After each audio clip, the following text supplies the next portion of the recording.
যেমন কর্ম করব আমরা তেমন ফলই পাবো। আজকে তুমি ইন্দ্রিয়ের বশবর্তী হয়ে গিয়ে, তুমি জিহ্বার বশবর্তী হয়ে গিয়ে মায়ার দ্বারা ভ্রমিত হয়ে কত অপরাধ কত পাপ তুমি করো।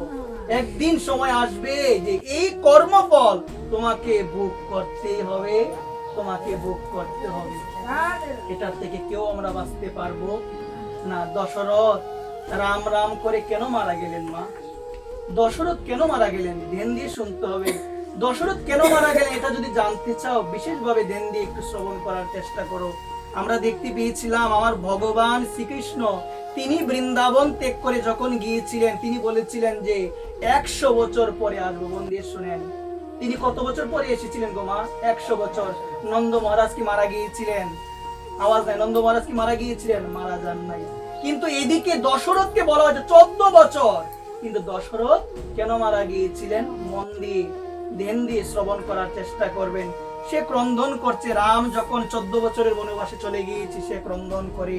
কৌশল্যা মা আমার দশরথের কাছে এসে বললেন, আপনি 14টা বছর দেখতে দেখতে চলে যাবে, আপনি কেন ক্রন্দন করছেন? বলছেন আমি তো চোখেই দেখতে পাচ্ছি না। বলছেন আপনি কি আমাকে দেখতে পাচ্ছেন না? বলছেন না। আপনি কি অযোধ্যা সূর্য নদী আপনি কোনো কিছু দেখতে পাচ্ছেন না? বলছে না। তাহলে আপনি কি দেখতে পাচ্ছেন? বলতে এসে বলল আমি কোনো কিছুই দেখতে পাচ্ছি না, কিন্তু একটা জিনিস দেখতে পাচ্ছি।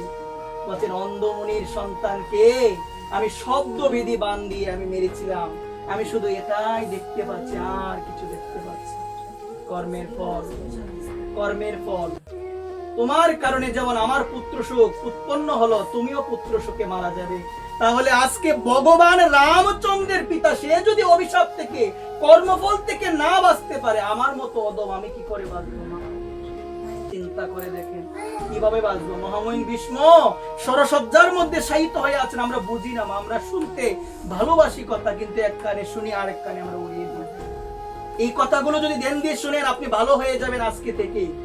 আপনি কারো নিন্দাই করতে পারবেন না, এই কথাগুলো শুনে সমালোচনাই করতে পারবেন না। আর সমালোচনা চাটতে পারবেন মানে আস্তে আস্তে মনে হবে এগুলো ভালো না, এগুলো ভালো না নিন্দা করা, আপনি ভালো হয়ে যাবেন একেবারে। মন দিয়ে শুনেন, যদি এই কথাগুলো হৃদয়ে আপনার গেঁথে যায়। এই জায়গার মধ্যে কি বলছে একটু ধ্যান দিয়ে শুনো। এই জায়গার মধ্যে মহামহিম ভীষ্ম তিনি শুয়ে আছেন, 58 দিন সরসজ্জায় ছিলেন, এত কষ্ট এত ব্যথা। যখন আমার দ্বারকাধীশ ভগবান সরসজ্জায় ভীষ্মকে দর্শন দিতে এসেছিলেন তিনি প্রণাম জানিয়ে ভগবানকে বলেছিলেন আমি 100 জন্মের কথা বলতে পারি, আমার তো মনে হয় না আমি এমন কোন কর্ম করেছি। তখন আমার ভগবান বলেছিলেন আপনি অপরাধ করেন নাই, পাপ করেন নাই, কিন্তু নিজের চোখে আপনি পাপ দেখেছিলেন।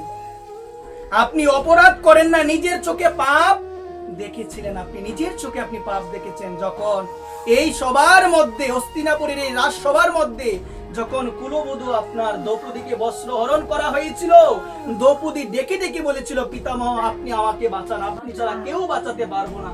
আপনার সেই সামর্থ্য ছিল বাঁচানোর, আপনার সেই শক্তি ছিল, কিন্তু আপনি সেদিন কোনো কাজে আসেন নাই।